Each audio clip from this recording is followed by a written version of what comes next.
देखिए, कभी भी सूची आ सकती है मंत्रिमंडल में किसको क्या विभाग मिला। उस विभागों की लिस्ट का हम भी इंतजार कर रहे हैं। कौन होगा देश का नया home minister, defence minister, external affairs minister, वित्त मंत्री कौन होगा, इस बार सड़कों का जिम्मा किसको दिया जाएगा, कृषि का जिम्मा किसको दिया जाएगा, आपका हेल्थ मिनिस्टर कौन बनेगा, आपका शिक्षा मंत्री कौन बनेगा। इस बार तो बहुत सारे लोग हैं। इस बार आपको बताया इन 3 कार्यकालों में प्रधानमंत्री नरेंद्र मोदी की सरकार 1, 2, 3 इस बार सबसे बड़ा मंत्रिमंडल दिया गया है। उसमें 30 कैबिनेट मंत्रियों ने कल शपथ ली। इसमें 25 भाजपा के हैं, 5 एलआईसी के हैं। सबको बड़ा काम दिया जाएगा। 5 एमओएस इंडिपेंडेंट चार्ज हैं, इसमें 3 भाजपा के हैं, 2 सहयोगियों के और 36 एमओएस हैं, इसमें 32 भाजपा के हैं। अब हम लोग ने बात की कि भाई टॉप 4 में कोई परिवर्तन हो सकता है क्या, तो उसमें आप देखिए तो गृह विभाग में परिवर्तन की गुंजाइश नहीं दिखती। अमित शाह जी के पास ही रहेगा वो।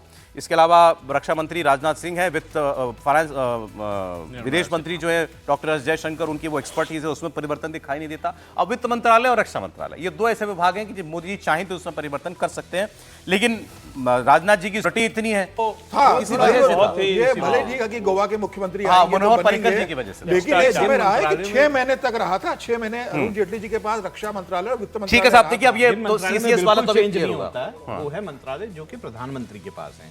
जैसे मिनिस्ट्री ऑफ पर्सनल है, पब्लिक ग्रीवेंसेस हैं, जो है वो पेंशन्स हैं, स्पेस है और जो है न्यूक्लियर एनर्जी, इन सब में ये राज्य मंत्री हो जाते हैं। इसमें एमओएस होते हैं। अब शिवराज जी को क्या मिलेगा, चर्चा हम लोगों ने की कि उनको कृषि विभाग दिया जा सकता है जो फिलहाल अर्जुन मुंडा जी के पास था। अब बात नड्डा जी की करते हैं। नड्डा जी अभी पार्टी का प्रभार तो है ही उनके पास। अभी ब्रेक में भी नड्डा जी की चर्चा चल रही थी, तो नहीं, मुझे तो इंपॉर्टेंट मिनिस्ट्री मतलब मैं तो ये देख रहा हूं कि नड्डा जी प्रधानमंत्री नरेंद्र मोदी के लिए बहुत महत्वपूर्ण है। ओके, क्योंकि जिस तरह से, और आप अगर ध्यान से देखिए तो इस पूरे जो मोदी युग की बात होती है उसमें नड्डा जी या तो मंत्री रहते हैं या तो अध्यक्ष रहते हैं। ये 2014 से। और एक चीज और ध्यान रखिए, 2015 के बाद जब वो एक तरह से कहें कि जब मंत्रालय उनसे छीना था, स्वास्थ्य मंत्रालय, तो मैं छीना नहीं कहूंगा क्योंकि वो तो उसके अध्यक्ष बने थे, और जब हटाए भी गए थे तो बड़ा विवाद हुआ था स्वास्थ्य मंत्रालय में, कई तरह के विवाद हुए थे, उसके बावजूद वो इस तरह का एलिवेशन हुआ है। तो ये भी एक ध्यान रखने वाली बात है। मोदी जी की खासम खास है वो, मेरा ये मतलब मुझे ऐसा लगता है कि जिस तरह से उनका ट्रैक रिकॉर्ड है उसमें ये है। मोदी जी के इतने खास है कि मोदी जी उन्हें गुजरात से राज्यसभा भेजा। उन्होंने मोदी जी ने कि नहीं, मेरा राज्य से आप राज्यसभा जाइए, मैं आपको गुजरात से भेजता हूं। तो गुजरात लेके गए, राज्यसभा भेजा। अनुराग ठाकुर जी इस बार बने नहीं, उनके राज्य से जो दूसरे व्यक्ति थे। छोटा सा राज्य है, वैसे भी एक ही व्यक्ति को किया तो एक ही, वही तो बात है, एक ही तो नड्डा जी आए ना, अनुराग जी नहीं आए। एक ही को किया जाना चाहिए था। तो या तो नड्डा जी को बिल्कुल नहीं दिया जाता कुछ, या फिर अगर हिमाचल से किसी को देना था तो नड्डा जी को दिया। अच्छा चलिए साहब, अब नड्डा जी का देखते हैं कि उनको क्या प्रभार मिलता है। लेकिन जैसा सबने बात की, कोई इंपॉर्टेंट पोर्टफोलियो होगा। खट्टर साहब, इस मंत्रिमंडल के अंदर मुख्यमंत्री जो हैं उनकी वो आप देखिए, Shivraj Singh Chouhan ex chief minister, Manohar Lal Khattar अभी चीफ मिनिस्टर रहे, एचडी कुमारस्वामी चीफ मिनिस्टर भी रहे, एक्स चीफ मिनिस्टर रहे, Sarbananda Sonowal ex chief minister, Jitan Ram Manjhi ex chief minister हैं, राजनाथ जी की गिनती नहीं कर रहा हूं, पुरानी बात होगी, तो 5 एक्स सीएम रहे, तो प्रधानमंत्री को प्रधानमंत्री को भी गिनने अगर खट्टर साहब के ऊपर ही बहुत भरोसा करते हैं प्रधानमंत्री। बिल्कुल। प्रोफेसर साहब, खट्टर साहब के बारे में क्या सोचना आपकी? देखिए, मुझे लगता है उन्होंने एक मंत्री के, मुख्यमंत्री के तौर पर उन्होंने अच्छा काम किया है, एक साफ सुथरा एडमिनिस्ट्रेशन दिया है। ये और बात है कि वो जो फ्लैम्बॉयंट वाला जो एक तस्वीर होती है किसी की मास लीडर वाली, वो तस्वीर उनके लिए कभी नहीं रही, और वो संगठन के आदमी रहे हैं, राष्ट्रीय स्वयंसेवक संघ से जुड़े हुए रहे हैं, प्रचारकीय जीवन जिया है उन्होंने। और मुझे लगता है कि वो चूँकि बहुत विश्वस्त हैं साथ साथ नरेंद्र मोदी जी के साथ साथ दोनों ने काम किया है, हरियाणा में भी थे तब भी वहाँ पर काम किया था। मुझे लगता है कि उनके लिए भी आप सोच सकते हैं कृषि मंत्रालय देने की। ये जो हरियाणा और पंजाब का जो, और खास करके जो, लेकिन सर उसमें तो वो टकराव की भूमिका में ज्यादा रहे ना। देखिए, टकराव मुख्यमंत्री के तौर पर रूरल डेवलपमेंट मिल सकता है। टकराव की भूमिका देखिए किसी व्यक्ति की नहीं थी, वो सरकार की नीति अपनी थी, सरकार अपनी नीतियों पर फर्म था और किसानों को हैंडल कर रहा था, जो काफ़ी एग्रेसिव तरीके से पेश आ रहे थे। यदि आप देखेंगे कि रोड डिसरप्ट कर देना, शांति भंग कर देना, ट्रैक्टर लेकर के आपको सड़कों को जाम कर देना, ऐसी स्थिति में पुलिस एडमिनिस्ट्रेशन की भूमिका क्या होती है? यही तो भूमिका होती है कि आप रास्ते खाली कराएं, उनको समझाएं, और एक समय आता है। हाँ, तो दोनों बार उनके जिम्मा किसान आंदोलन में जो आया वो किसानों का रास्ता रोकने का आया। हाँ। अब कृषि मंत्रालय उनको देते हैं तो उन्हीं लोगों के साथ फिर वार्ता करनी पड़ेगी इनको। मैं कह रहा हूँ ना कि वो एक विकल्प हो सकते हैं। वैसा है, चूंकि वो हरियाणा को अच्छी तरीके से जानते हैं, पंजाब को अच्छी तरीके से जानते हैं, तो ये इसकी संभावना बन सकती है। ठीक है। लेकिन कोई ना कोई ऐसा एक अच्छा मंत्रालय ही देंगे, क्योंकि वो मुख्यमंत्री हैं और वरिष्ठ व्यक्ति हैं, तो इसलिए मुझे लगता है कोई अच्छा मंत्रालय ही उनको राइट। मिलेगा। खट्टर साहब के बारे में, इनके रोल के बारे में हर्षवर्धन जी? नहीं, मुझे लगता है महत्वपूर्ण मंत्रालय होगा, और कृषि मंत्रालय, थोड़ा सा मेरी राय इतर है कि कृषि मंत्रालय नहीं हो सकता है, क्योंकि खट्टर जी का एक, जिसको कहते हैं ना कि आप भले एडमिनिस्ट्रेटिव वजहों से, पॉलिसी वजहों से हों, लेकिन पंजाब हरियाणा का एक सेंटिमेंट, और मैं उनकी नीति को एकदम दुरुस्त मानता हूं। मैं मानता हूं कि खट्टर जी ने बड़ा शानदार काम किया, मैं तो धन्यवाद भी देता हूं कि उन्होंने दिल्ली को बचा के रखा था। लेकिन मुझे नहीं लगता कि कृषि मंत्रालय जैसा कोई मंत्रालय दिया जाएगा। मुझे लगता है दूसरे ढेर सारे ऐसे मंत्रालय हैं, और मंत्रालयों में अगर हम कहें तो मतलब आप, जैसे अभी एक बात हुई कि मनसुख मांडविया के पास 2 है, तो स्टील बड़ा मंत्रालय होता है आपका, केमिकल फर्टिलाइजर बड़ा मंत्रालय होता है, पोर्ट बड़ा मंत्रालय होता है, रूरल डेवलपमेंट बड़ा मंत्रालय होता है आपका, मतलब ढेर सारे ऐसे मंत्रालय हैं। अब चूंकि कई, अब जैसे अर्बन डेवलपमेंट है, हरदीप पुरी के पास पहले से था, लेकिन ऐसे मंत्रालय भी हैं जिस पर काम हो सकता है। जल जो मंत्रालय है, जिसको हम जल शक्ति मंत्रालय के तौर पर हमने देखा, वो बड़ा महत्वपूर्ण है। चूंकि गजेंद्र सिंह शेखावत फिर से हैं, तो क्या बदलाव होगा या नहीं होगा, लेकिन मुझे लगता है कि शायद ये सारे भी मंत्रालय हैं जिसमें नए लोगों की एंट्री वहां की जा सकती है, भाई अगर स्कीम्स के लागू होने के लिए। देखिए, इसको इस नजरिए से भी देखिए कि इस मंत्रिमंडल में 3 सीनियर लोग और वर्किंग हैंड नरेंद्र मोदी के बढ़ गए। नड्डा साहब के आने से, खट्टर साहब के आने से, शिवराज सिंह चौहान के देखिए, आने से। हाल के दिनों की तो कहें तो मुझे जब से याद आता है यूपीए, उससे पहले भी इतने स्ट्रांग हाँ, हेवी वेट मिनिस्टर्स कभी नहीं रहे। यानी 7 आप मुख्यमंत्री कह रहे हैं, वो एक बात है, पार्टियों में अपने बड़े ताकतवर रहे, जो सहयोगी भी हैं वो अपनी अपनी पार्टी के अध्यक्ष, आप जीतन राम मांझी की बात करेंगे, या और एचडी कुमारस्वामी, ललन सिंह, एचडी कुमारस्वामी, ललन सिंह को हालांकि मतलब मेरे थोड़ी दूसरी राय है, ललन सिंह को मैं बहुत मजबूत नहीं मानता हूं। ललन सिंह आपने कहा पार्टी में, हाँ, बहुत पार्टी में बहुत, लेकिन चूंकि जो अभी नीतीश जी का अनुभव रहा है उसमें बहुत मजबूत तो चाहेंगे भी नहीं, जो मजबूत होता है वो नीतीश जी को थोड़ा नमस्ते भी कर देता है। ये भी एक मतलब उदाहरण नहीं, वो इनको पसंद आने लगता हाँ, है, मतलब दोनों में मोदी जी को से कोई हो पसंद आने जाता लगता है। तो हालांकि ललन थोड़ा सा उस तरफ की कहें कि नीतीश जी पुराने साथी हैं, लेकिन बीच में तो राष्ट्रीय जनता दल के पक्ष में वो बैटिंग कर रहे थे। तो एक ये भी कहा जाता है कि वो संजय झा को चाहते थे, तो बन गए ललन से। शिवराज सिंह चौहान की बात हमने कर ली, नड्डा जी, खट्टर साहब, ये 3 लोग बड़े महत्वपूर्ण होंगे लेबर मिल आज सकता है, आने वाली इस लिस्ट कंज्यूमर में। अफेयर, फूड डिस्ट्रीब्यूशन है, लेबर है, ये मिल सकता है। लेबर डिपार्टमेंट एक इंपॉर्टेंट डिपार्टमेंट अगर देखा जाए श्रम विभाग। भूपेंद्र यादव के पास है अभी वो, लेबर भूपेंद्र यादव के पास है था, अब तो कोई मंत्री रहा नहीं।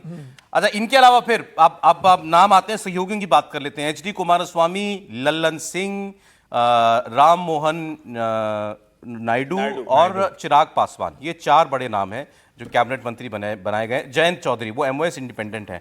अरे देखिए, एक बात और आप लोग देखिए, कितनी चर्चा चली कि ये लोग जो हैं सहयोगी जो हैं जीना मुहाल कर देंगे नरेंद्र मोदी का, ये मांगेंगे वो मांगेंगे। क्या दिया? एक कैबिनेट, एक एमओएस, सब चुप, कोई डिमांड नहीं, कुछ नहीं, एक फॉर्मूला सब पे लागू। जयंत चौधरी को तो एक एमओएस इंडिपेंडेंट ही मिला, टीडीपी और जेडीयू दो ना, एक कैबिनेट, एक एमओएस बस। और सब वही, मतलब आप 18 सांसद लेकर के आए, 16 सांसद लेकर के आए, एक कैबिनेट, एक एमओएस, चुप शांति, सब लोग बैठे हुए हैं। कई साहब ये भी नहीं देख रहे, शिवसेना को भी एक ही दिया एमओएस, कोई नाराज हो गया वैसा भी नहीं देख रहे। और देखिए, इसको ऐसे भी देखें ना तो अनुराग ठाकुर का विभाग है, राजीव चंद्रशेखर का विभाग है, नारायण राणे का विभाग है, अर्जुन मुंडा का विभाग है, रूपाला का विभाग है, अश्विनी कुमार चौबे का विभाग है, भारती पवार का विभाग है, स्मृति ईरानी का विभाग है, अजय मिश्रा टेनी, मतलब इतने विभाग हैं, तो हमें पोर्टफोलियो की कमी नहीं दिखती है। और इस बार चूंकि 30 कैबिनेट है और 36 शायद एमओएस है, 36 एमओएस हैं, तो यानी एक कैबिनेट के साथ एक ही एमओएस आने वाला है। एकाध होगा जिसका 2 होगा। पिछले मंत्रिमंडल में क्या था, एक कैबिनेट के साथ 2 एमओएस लगाते थे, और वो ये भी परेशान होते थे कि भैया किसको क्या मिलेगा। अब जैसे फाइनेंस है तो 2 एमओएस होते हैं, तो एक कह देता है कि हम बैंकिंग संभालेंगे, दूसरा फाइनेंस संभालता है। तो क्या इस बार एक ही एमओएस होगा, ये भी एक बड़ा सवाल होगा। कल्चर मिल सकता है, गृह मंत्रालय, कल्चर भी मिल सकता है। गृह मंत्रालय में भी 3 एमओएस थे ना पिछली बार। आप शिक्षा की बात करना चाह रहे थे ना?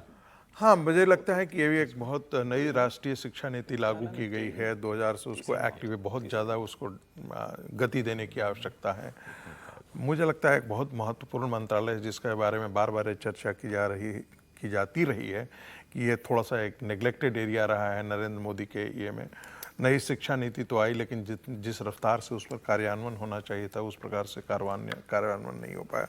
तो संभवतः किसी न किसी को एक अच्छे शिक्षा मंत्री को लाएंगे। अब देखते हैं, ये बात है कि धर्मेंद्र प्रधान जी ही कंटिन्यू करते हैं या उनके बदले उनके खट्टर साहब, तो आप ये व्यंग कर रहे हैं, व्यंग मत कीजिए, खट्टर साहब को शिक्षा मंत्रालय नहीं मिलने वाला है, कोई और भी हो सकता है। क्या सर्बानंद सोनोवाल को मिल सकता है, नॉर्थ ईस्ट से आते हैं वो बीजेपी रखेगी अपने पास ये, लेकिन मुझे लगता है नहीं, कि शिक्षा तो सवाल ही नहीं, शिक्षा शिक्षा तो और हाँ। संस्कृति ये दोनों तो कहीं और जा ही नहीं सकते। स्मृति ईरानी को एचआरडी मिल सकता है, तो खट्टर साहब को क्यों नहीं मिल सकता? प्रोफेसर स्मृति साहब ईरानी जो कह रहे हैं एचआरडी रही ना, स्मृति ईरानी पहली बार एचआरडी मतलब परिवर्तन भी बड़े हुए इस विभाग के अंदर, भी बड़े परिवर्तन नहीं, हुए। मैं स्मृति ईरानी, इसलिए नहीं, मैं अभी इसलिए धर्मेंद्र कह रहा प्रधान, हूँ, मैं इसलिए कह रहा निशंक हूँ, जी थे इससे पहले, मैं इसलिए कह रहा हूँ, निशंक जी, प्रकाश जावड़ेकर थे। प्रकाश जावड़ेकर थे। नहीं, मैं देखिए, ये तो प्रधानमंत्री का अपना डिस्क्रिप्शन है, वो किसको देना चाहते हैं दे देंगे, लेकिन हमेशा देने में के पीछे भी एक सबका एक ये ध्यान जरूर रहता है कि आपकी रुचि किस में है, रुचि का विषय आपके लिए क्या है।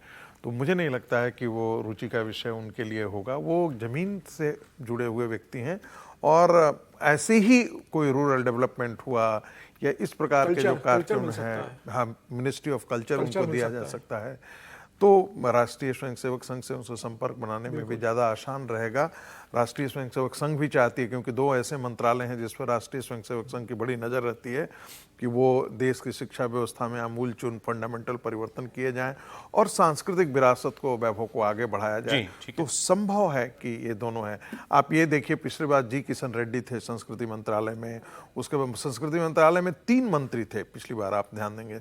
एक तो अर्जुन मेघवाल जी थे, मीनाक्षी लेखी भी थी, और ये थे ही जी किशन रेड्डी। तो 3 मंत्री उसके साथ। महेश शर्मा के पास भी रहा है वो। महेश शर्मा थे, तो हाँ, 2014 वाली सरकार में। 2014 वाली सरकार में। अच्छा जेके, एक चर्चा मैं आपसे करना चाह रहा था। सबने कहा कि कंटिन्यूटी वाली सरकार है, कल से ये शब्द बड़ा चल रहा है। लोग तो वही हैं, अब आप लोग तो अचानक से नहीं आ जाएंगे। एक तो जीते हुए जो लोग हैं वो होने चाहिए, आपके सीनियर लोग हैं वो रहते हैं। कारण ये रहा ना कि जो कैबिनेट के महत्वपूर्ण चेहरे थे वे करीब करीब सारे जीत करके आ गए। मैंने उसमें शायद ही कोई ऐसा हारने वाले में आप कह सकते हैं स्मृति ईरानी एक बहुत बड़ा चेहरा आप है। चंद्रशेखर, क्या ये बाय डिजाइन आपको लगता है कि नरेंद्र मोदी ये चाहेंगे कि छवि अजाय भी अच्छा भी ये काम कर रही है वाली जो टीम थी वही टीम है? एक लोगों को लगता है कि कुछ बदला नहीं है यार, वही सरकार चल रही है, देखो ठीक है, एक सेंस ये जाता है। या दूसरा शॉक एंड ऑ जो स्ट्रेटेजी होती है कि अगर आप एक सब कुछ बदल देते हैं अचानक से, तो वो भी बड़ी खबर बनती है, उसकी भी वो भी ट्रैवल करती है लोगों में। अच्छा, मोदी साहब तीसरी बार आ गए, देखो इस बार कुछ नया कर रहे हैं। देखिए, मुझे लगता है कि नरेंद्र मोदी एकदम से बहुत कुछ बदलते हो ऐसा भी नहीं होता है, लेकिन बदलाव जब होता है तो उसके लिहाज से शायद नैरेटिव वो तैयार हो जाता है, ये मैं ज्यादा मानता हूं। और कॉन्टिन्यूएशन में तो ये सरकार 14, 19, 24 में भी है। अब सवाल यहाँ है, जैसे ये बड़ा महत्वपूर्ण है, अब ये दोनों मंत्रालय, अब धर्मेंद्र प्रधान फिर से होके आ रहे हैं, बीच में खबरें चलने लगी थी, अब वहां दूसरे नाम आ रहे हैं जो उड़ीसा में। तो क्या अगर वही रहेगा तब तो अगर आप टॉप 10 देखेंगे तो आपको कुछ करना ही नहीं, पोर्टफोलियो आगे नाम लिख के चला दीजिए। Exactly. लेकिन क्या मोदी जी को ये ठीक लगेगा? मोदी जी तो ऐसे नहीं करते हैं, मोदी जी कुछ तो बदलाव करेंगे।